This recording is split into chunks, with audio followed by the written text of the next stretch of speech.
Information discussed in this podcast may be sensitive in nature to some listeners. Listener discretion is advised.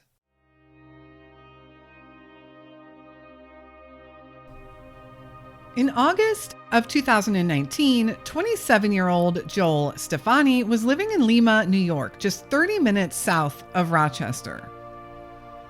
Joel is known for being a sweet guy, friendly and easygoing, always smiling. On August 24th, Joel spent the night at his mom's house. On August 25th, Joel's mom, Wendy, got up to leave for work and said goodbye to her son. Joel had always been pretty close to both of his parents. He had in fact been an only child until he was 6 years old. For the next couple of days, Wendy did try to call and text Joel, but she never heard back from him. Even though he was an adult, she was starting to worry. On August 27th, Wendy received a text from a friend of Joel's who said that they stopped by his place and they didn't think anyone had been there and his animals weren't being taken care of. Joel had 2 dogs that were his world. By August 29th, he was officially a missing person. Joel hasn't been seen or heard from since. Where is Joel Stephany?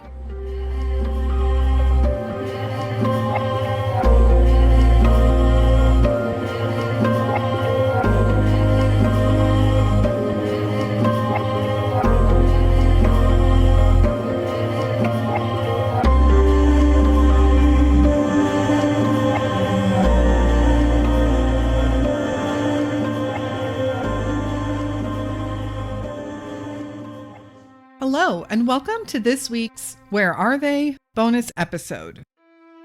The case of Joel Stephany seems pretty suspicious to me, but there isn't much information out there on his disappearance. There's really no evidence pointing us in any one direction.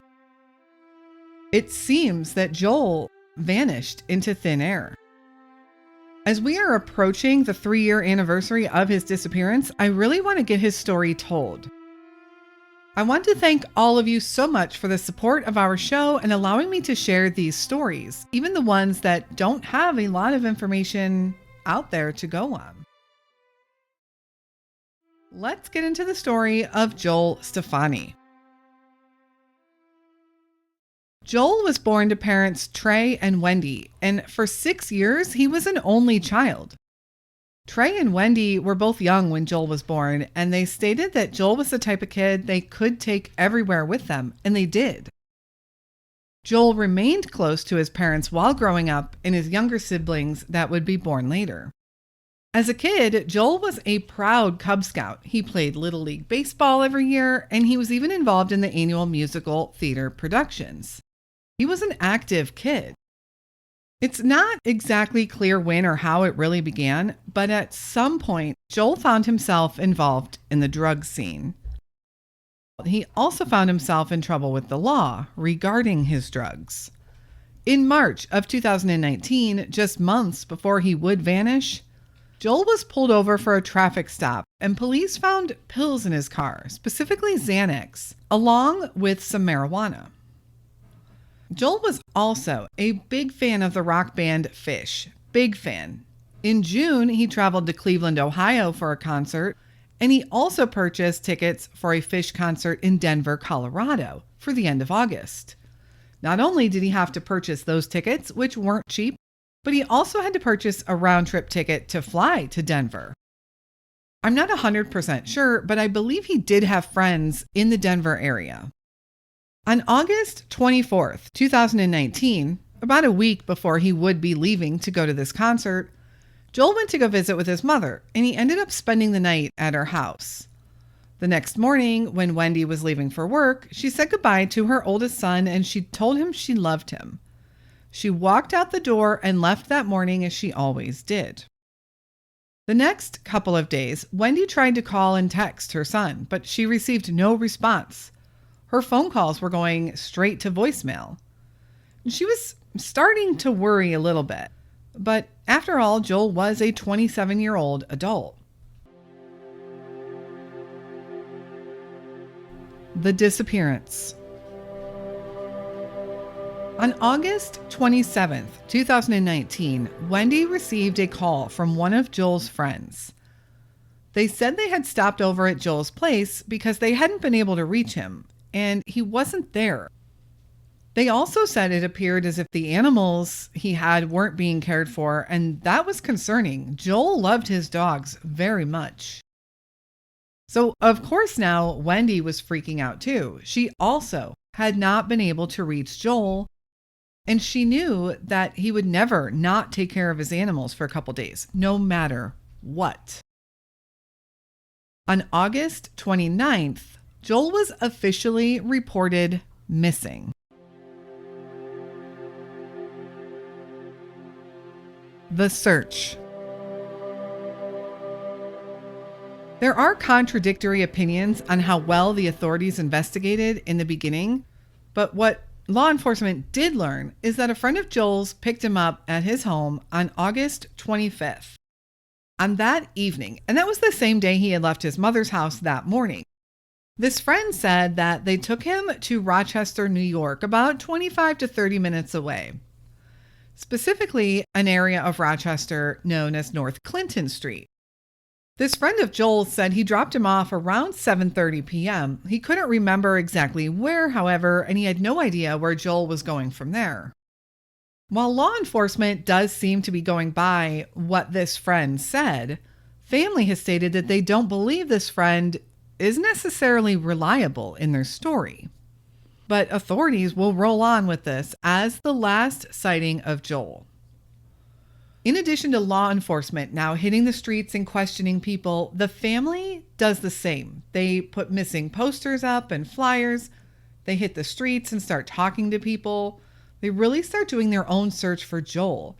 Joel also had a bunch of friends come out and also help look for him.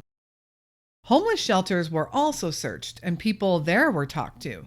And all of his accounts were monitored for activity, but nothing was found. And it was definitely confirmed to be a crisis when Joel's flight went to Denver without him. Some do believe that Joel's history of substance abuse played a role in not everyone taking the case as seriously as they should have. And that happens a lot.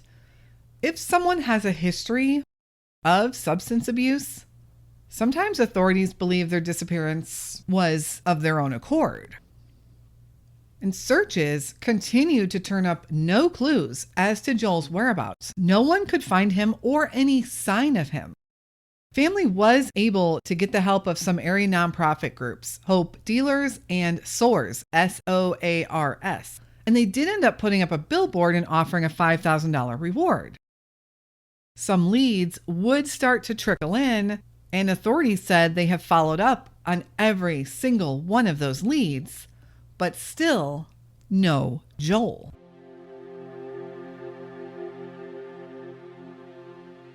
Rochester, New York. So law enforcement does list Rochester as being the last confirmed place that he was seen. However, some question if he was ever even in Rochester that day to begin with. The friend that claimed to have taken him there did not cooperate with law enforcement. They would not let officers look at their phone, search their car, and they ultimately pretty quickly hired an attorney and refused to speak. And yes, that always does seem suspicious. And it seems suspicious to me too, to some extent. But I also have to say, I think in many cases, it can be a very good idea to obtain a lawyer before sitting down with law enforcement. I've seen well-intentioned folks be really taken advantage of and had their words twisted in the process. I would definitely recommend to anyone in a situation like that to have a lawyer with you. So let's look at the area of Rochester, and then we'll backtrack a little further south to the Lima, New York area. North Clinton Avenue in Rochester runs north and south. This is where the friend said they had dropped Joel off at. We don't have an exact location on North Clinton Avenue to kind of pinpoint And in fact, this friend said they couldn't even remember exactly either. But it is in a very populated city of Rochester, New York. 2 miles to the west of North Clinton Avenue is the Genesee River, a very good-sized river that can be fast-moving. There are some parks and wooded areas surrounding the river, but again, it's a city and it's pretty well built up with people everywhere. And in 2019, you'd think there'd be quite a bit of CCTV footage throughout the city as well. But could Joel have walked over to the river if it was only 2 miles and maybe fell in? If he had indeed taken some drugs or alcohol that day, could he have had an accident? And then Rochester sits on the shores of Lake Ontario, one of the country's Great Lakes. North Clinton Street is only a few miles from the lake. But then we still have to wonder, did Joel even make it to Rochester? Do we believe that he was indeed taken there? He was from the Lima Honai Falls area, which is just south of Rochester. The area does have a bunch of little lakes, ponds, and a large creek running through it. And it does look pretty suburban and rural in those areas as well. Nothing really stands out as far as a large nature preserve or a larger lake. Some rumors have circulated that maybe he is even living as a homeless person in Rochester. This would make sense, especially if he had fallen back into his drug habits. But I think what I keep thinking about with regards to that theory is him abandoning his dogs. For a dog lover, even one on drugs, this doesn't make sense to me. Others have speculated that maybe he was trying to get away from some of his legal issues. He just had that traffic stop back in March. Could he have hopped on a bus or caught a flight out of Rochester? But how would he have done that without using his ID and his bank accounts? So to me, that doesn't seem likely either. Joel Stephany is described as a Caucasian male, standing about 6 feet tall and weighing around 200 pounds. He has longer brown hair, blue eyes, and generally is seen with facial hair, sometimes a little bit and sometimes a little more. His ears are pierced and he has a Roman numeral tattoo on his arm. He might have been seen last in Rochester wearing green pants and a blue flannel shirt. Anyone with any information on the whereabouts of Joel Stephany is asked to call the Monroe County Sheriff's Office at 585-753-4178 or the Crime Stoppers hotline, where you can remain anonymous at 585-423-9300. Joel was 27 when he disappeared in 2019, and he would today be going on 30. What do you think could have happened to Joel Stephany? Someone out there likely knows what happened to Joel, and his family has been waiting 3 long years for answers. This is what his dad, Trey Stephany, had to say.